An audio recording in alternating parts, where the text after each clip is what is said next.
무엇을 하리까라는 주제로 함께 은혜 나누기 원합니다.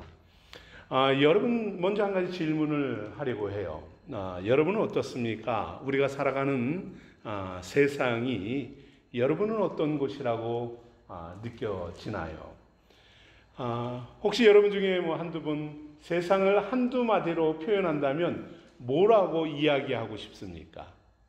아무나 좋습니다. 세윤 형제, 뭐가 적당한 표현일까요? 선물이요. 선물, 예. 또 다른 분? 아무나 좋습니다.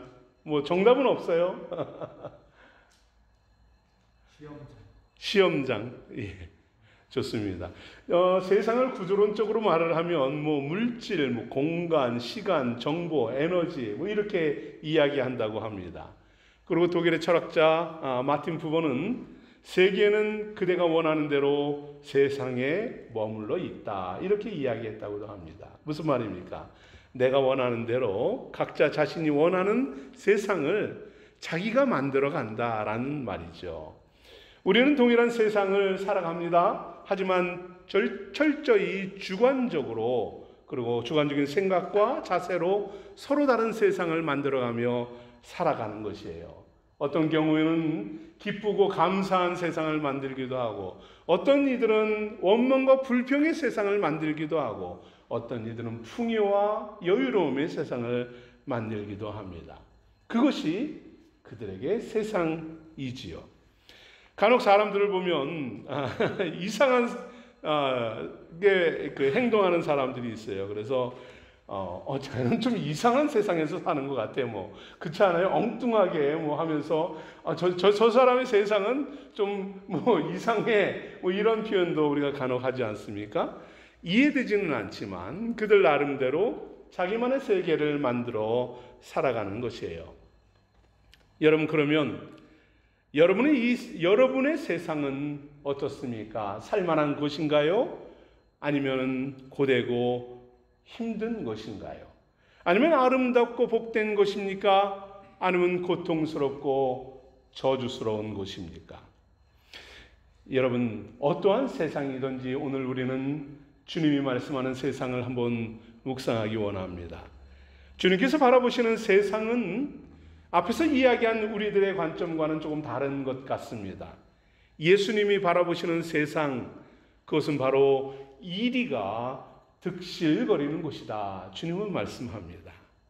제자들을 세상으로 파송하시는 주님은 말씀하죠. 보라, 내가 너희를 보냄이 양을 이리 가운데 보낸 것과 같도다 라고 하십니다. 내가 세상에 속하지 아니함 같이 제자들도 세상에 속하지 말라 또 기도하시면서 마지막 기도하시면서 권면하기도 하시지요. 바울도 그렇게 이야기합니다. 너희는 이 세대를 세상을 본받지 말라 합니다. 여러분, 세상에 대해서 성경적인 표현은 사실 매우 부정적입니다. 참 난감한 문제예요. 말씀을 준비하면서 그러면 나는 이 세상에 살아가는데 여기서 우리 성도들은 어떻게 살란 말입니까? 라는 거죠. 너무 성경은 세상에 속하지 마라, 세상을 닮지 마라, 본받지 말고 좋아하지도 말고 그곳은 이리가 득실거리는 것이야 이렇게 말씀하시는데 그곳에 우리는 어떻게 살아가야만 한단 말입니까? 그래서 주님은 말씀하시죠. 성도들이 이리가 가득한 세상으로 보내면서 너희는 뱀같이 지혜로워하라, 비둘기같이 순결하여라 라고 말씀하십니다. 왜 그런가요? 세상은 간교한 곳입니다. 악한 자가 공중권세 잡은 이 세상은 믿음의 성도들을 움켜쥐고요, 육체와 영혼을, 정신을 괴롭히고 파괴하고 병들게 하는 것이 바로 이 세상이기 때문입니다. 악한 자는 성도들의 말과 행동, 생활 일거수일투족을 훔쳐보면서 그것을 건수를 잡고 괴롭히지요. 만약 여러분 어떻던가요? 우리가 작은 실수라도 하면 어떻습니까? 늑달같이 달라붙지 않습니까? 작은 구실을 찾아서 트집을 잡고 우리를 좌절시키고 죽이려고 합니다. 심지어 우리가 믿음이 없는 사람들처럼 우리 모든 것을 빼앗아 가지 않습니까? 예수 믿음과 복음을 거부하는 이 파괴적인 세상, 이 세상에서 성도는 그렇습니다. 무엇보다 지혜롭고 비둘기같이 순결하고 정직해야 합니다. 그렇다면 반대로 세상은, 우리가 바라보는 세상은 그러한데 세상은 성도들을 어떻게 바라볼까요? 세상은 성도들을 보면서 어떻게 표현하겠습니까? 세상은 우리를 보며 무엇이라 말하고 있습니까? 여러분 어떤 이야기를 듣고 있나요? 지난 한 주간 여러분이 이 세상으로부터, 믿음 없는 친구로부터, 사람들로부터 들은 이야기는 무엇입니까? 참 안타까운 이야기지만 세상은 말씀을 몰라요. 그죠? 읽지 않고 듣지 않으니 어찌하겠습니까? 말씀을 몰라요. 그런데 그들은 예수 복음과 말씀을 평가합니다. 그렇지 않나요? 교회와 성도들을 평가하고 정죄하고 비난합니다. 여러분 그러면 세상이 성경과 복음을 판단하는 그 기준은 무엇일까요? 말씀도 모르면서 어떻게 교회를 평가하고 성도들을 비난하고 평가할까요?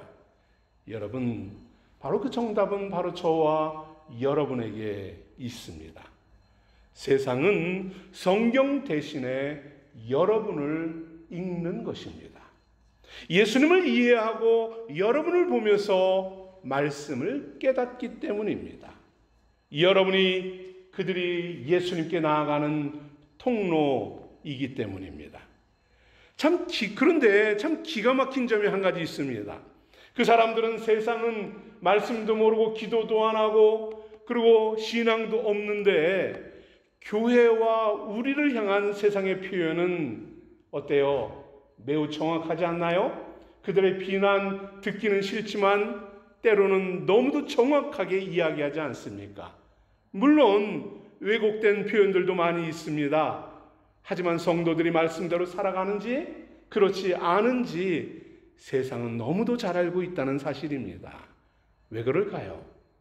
우리가 인식하지 못할지라도 세상은 여러분의 말과 여러분의 행동과 우리의 생활 방식을 샅샅이 읽어가고 있기 때문입니다. 그리고 더블 체크를 하죠. 성도들의 고백이 사실인지 거짓인지 그대로 사는지 그렇지 않은지 그것을 알아가면서 그들은 비교하고 평가합니다. 그리고 거기에 작은 틈이 생기면 거침없이 비난하는 거예요. 비판합니다. 성도들을 부끄럽게 할 정도로 죄책감에 빠질 정도로 이야기하는 것이에요. 더 나아가 그들은 말씀이 거짓이다, 하나님은 없다, 조롱하기까지 하지 않습니까? 간혹 교회와 성도들을 비난하는 사람들을 보면 그래서 그들은 과정 속에서 반드시 어떤 나쁜 영향력을 성도들에게 받았기 때문입니다. 여러분 그들의 왜곡된 생각과 오해를 풀어주기 위해 풀어준다는 것 너무 어렵지 않습니까? 그게 아니야, 사실은 이래 해, 그리고 미안해, 아무리 말을 해도 이렇게 왜곡된 그들의 생각은 절대 바뀌지 않습니다. 그래서 일반적으로 우리가 하는 말이 무엇입니까? 저도 그렇죠. 사람 보지 마세요. 그죠? 예수님 보세요. 말씀 보세요. 그러나 솔직히 이 말은 말도 되지 않는 조언이에요. 그렇지 않습니까? 왜 그런가요? 그들은 말씀을 안 봅니다. 볼 수도 없습니다. 어두움에 사로잡혀 있는 이 세상은 예수님을 만날 수 없습니다. 볼 수도 없고요. 봐도 이해하지 못합니다. 영의 눈에 가려져 있어서 마음의 병이 들어가서 죽어가고 있는 그들이 어떻게 주님을 찾고 주님을 만날 수 있겠습니까? 그러니까 가장 만만한 여러분을 보는 것입니다. 여러분을 보면서 말씀이 이것이구나, 교회가 이것이구나, 신앙이 이것이구나, 믿음이 이것이구나 라고 평가하는 것입니다. 가장 가까이에 있는 여러분, 생김새도 비슷한 여러분, 말하고 행동하는 것도 비슷한 여러분을 보면서 신앙이기에 나와는 조금 다르구나, 믿음을 가지면 이렇게 사는 것이구나 깨닫게 되는 것이죠. 이것을 통해서 그들이 예수님을 만나는 것입니다. 여러분, 그렇습니다. 세상은 여러분을 통해서 예수님을 경험합니다. 말씀을 알아갑니다. 여러분을 통해서 교회를 배우고요, 여러분을 통해서 복음을 받아들이게 되는 것이에요.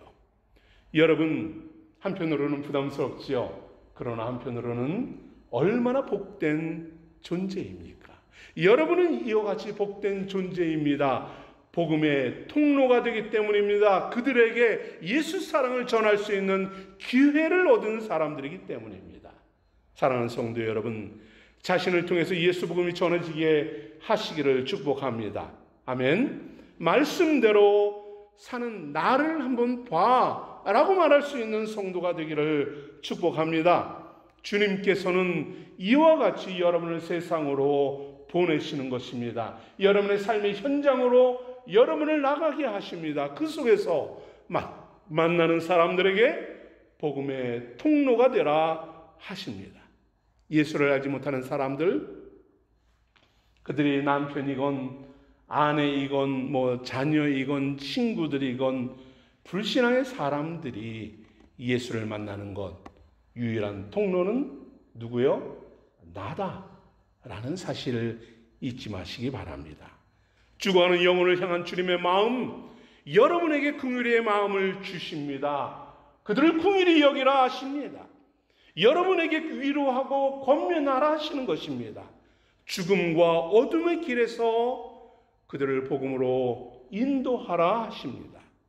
비록 그들은 세상은 여러분에게 호의적이지 않을 수 있어요. 때로는 정말 적대적인 감정을 가지고 예수의 예자만큼 해도 그냥 버럭 화를 낼 수도 있고요. 때로는 비난하고 조롱할 수도 있습니다. 그럼에도 주님은 우리를 이리 가운데로 보내십니다. 주님은 우리를 세상으로 파송하십니다.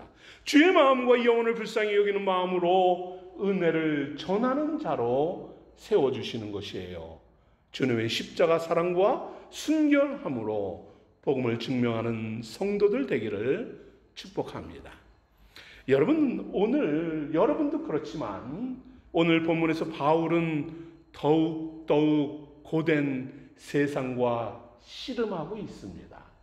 바울에게 세상은 결코 녹록지 않은, 호락호락하지 않은 곳이었습니다.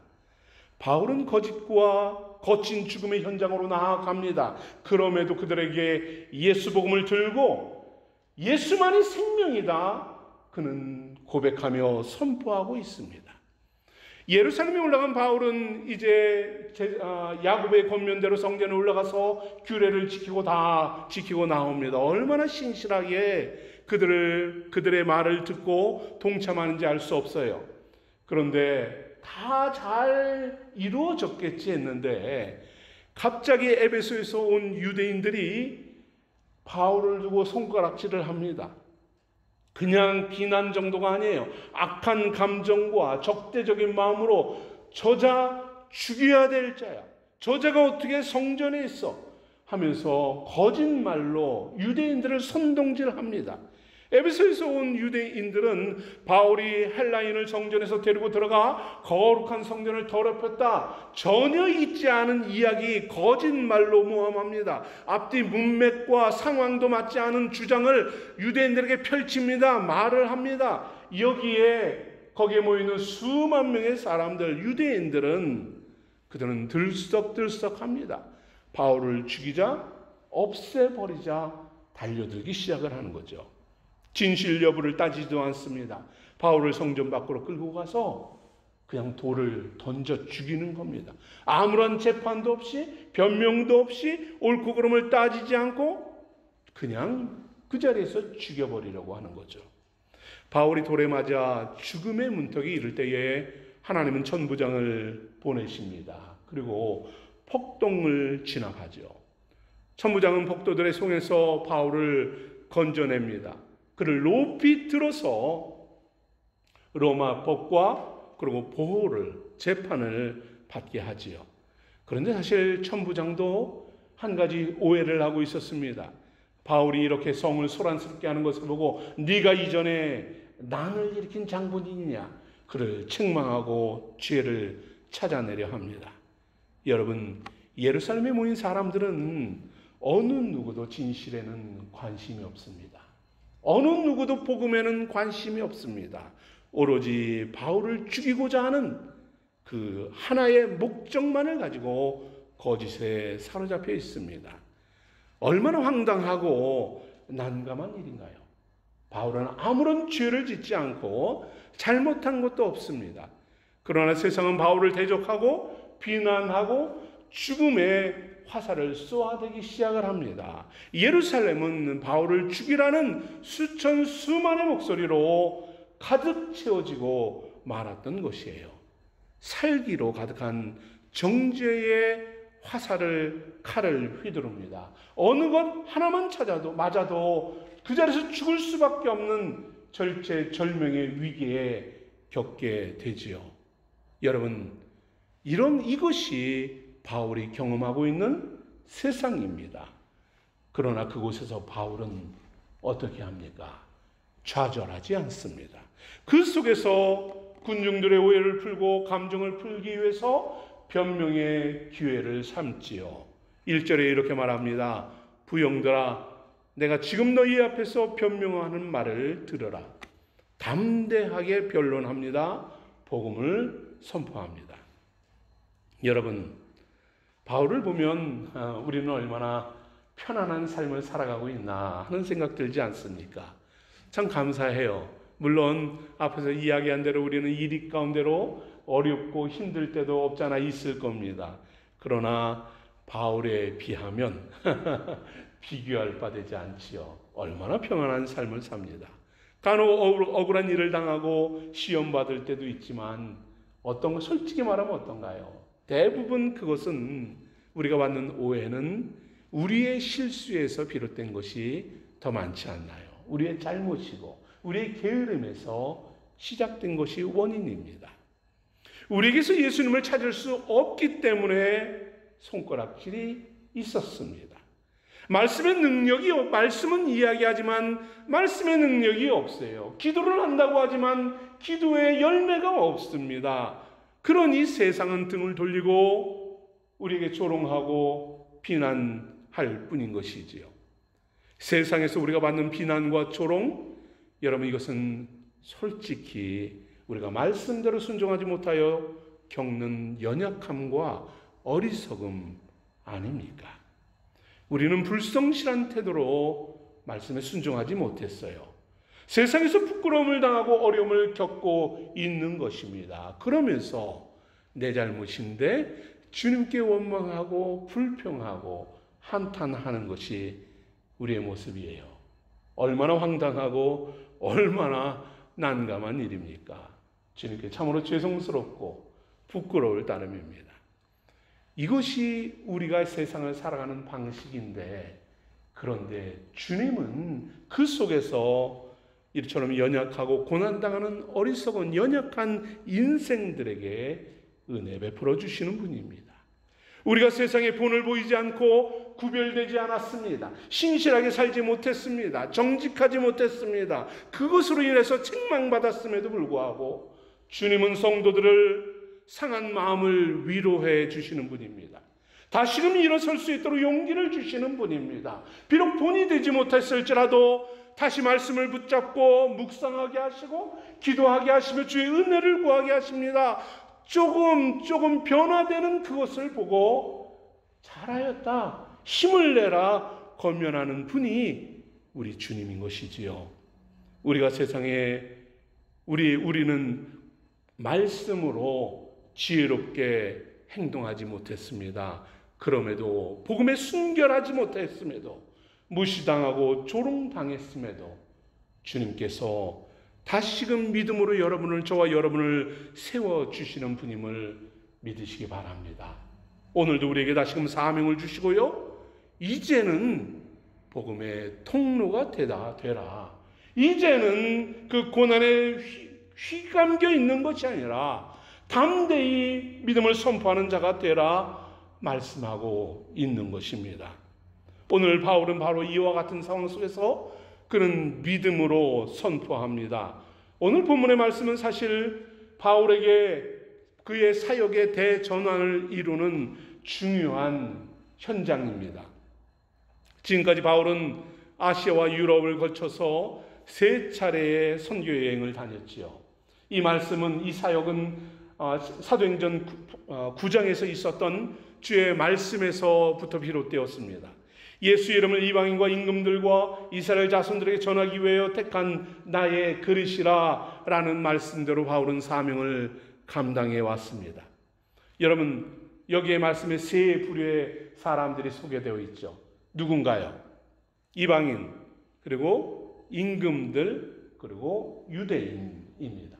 바울은 지금까지 3차 선교 여행을 하면서 이방인과 유대인에게 복음을 전해왔습니다. 그러나 아직 복음을 전하지 못한 대상이 있지요. 누굽니까? 임금들입니다. 당시 로마의 압제를 받고 있었던 이 유대인들에게, 그리고 정치와 종교가 분리된 이 유대에서 일반인들이 임금들을 만난다는 것은 거의 불가능한 일입니다. 뿐만 아니라 그들에게 복음을 전한다는 것, 있을 수 없는 일이지요. 그런데 하나님은 이 마지막 대상 임금들을 만나도록 바울을 예루살렘으로 불러주십니다. 바울은 지금까지 로마로 가리라, 로마로 가리라 수없이 외쳤어요. 왜 그랬을까요? 임금에게 복음을 전하기 위해서 로마로 가겠다라는 비전을 가지고 있었던 것입니다. 그런데 바울을 예루살렘으로 이끄신 하나님은 이 예루살렘에서 무려 2년 동안이나 감옥에 갇혀서 옴짝달싹하지 못하는 사람이 됩니다. 누구에게 복음을 전할 수도 없습니다. 자유롭게 이야기도 할 수 없습니다. 그러한 바울에게 이 2년 감옥에 있는 시간 동안 바울은 임금들에게 복음을 전할 수 있는 놀라운 기회를 성취해 주십니다. 바울에게 남은 마지막 사명을 감당하도록 하나님은 오늘 본문에서 26장까지 6번에 걸쳐서 임금들과 왕들과 왕족들을 만나게 하십니다. 그리고 자신을 변호하고 신앙을 고백하며 예수 복음을 전하는 기회로 삼지요. 임금들과 왕들이 바울이 찾아와서 복음을 듣습니다.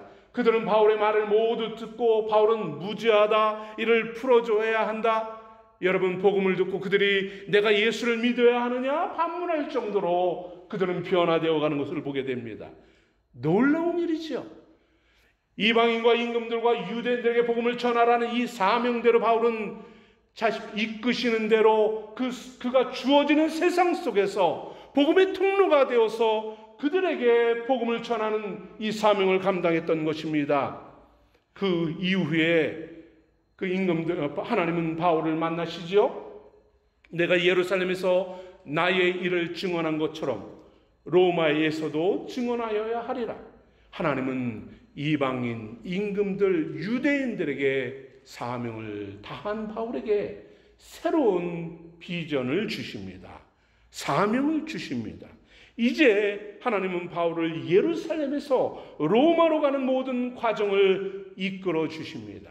예비하시고 섬세하게 준비하시고 모든 과정들을 디테일하게 이끌어 주십니다. 사랑하는 성도 여러분, 이 감옥은 바울에게는 죽음의 자리였습니다. 예루살렘은 바울에게 고통의 자리였습니다. 더 이상 생명을 바라볼 수 없는 고통 죄수의 상황이었습니다. 그 세상 속에서 그러나 하나님은 그를 어떻게 사용하시나요? 그 죽음의 현장을 하나님은 복음을 전하는 통로로 삼아주셨다는 사실입니다. 그가 임금들을 만나는 기회로 삼아주십니다.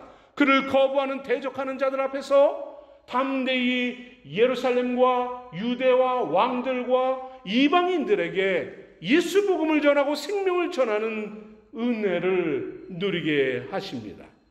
사랑하는 성도 여러분, 오늘 세상에서 우리는 한 줌의 이득을 위해서 무엇을 얻을 것인가? 아니면 작은 고난과 어려움에 절망하고 발버둥치며 내 삶의 현장이 왜 이 모양인지, 내가 왜 이런 고통 속에 있어야 하는지, 내 믿음과 나의 삶의 환경이 왜 이런지 여러분 우리는 울부짖고 있습니까? 성도가 세상을 살아가는 성도는 여러분 우리는 그 속에서 좌절하고 절망할 이유가 아무것도 없습니다. 주님은 여러분을 그 삶의 현장에서 생명을 살리는 통로로 삼으신다는 사실을 믿으시기 바라요. 죽음의 위기에서 생명을 얻을 뿐만 아니라 여러분이 기대할 수 없는, 기대하고 생각하지도 못했던 놀라운 일들을 이루어 가시는 하나님의 섭리를 바라보시기 바랍니다. 여러분 사명과 복음의 사역을 감당할 수 있는 능력으로 여러분을 이끄신다는 사실을 믿으시기 바라요. 주님은 여러분과 여러분의 가정, 여러분의 자녀, 미래, 생업, 생명을 풍성케 하실 뿐만 아니라 그것을 풍성하게 해주시고 잘 살게 해주셨으니까 이제 나 다 할 일 다 했다 하고 손 터시는 분이 아닙니다. 이제 그 자리에서 사명자로 여러분을 이끄신다는 사실입니다. 그 자리에서 생명 주는 자로 여러분을 이끄시는 분이라는 사실입니다. 바울을 택하여서 복음을 전하게 하신 주님, 바울로 끝났습니까? 아니지요.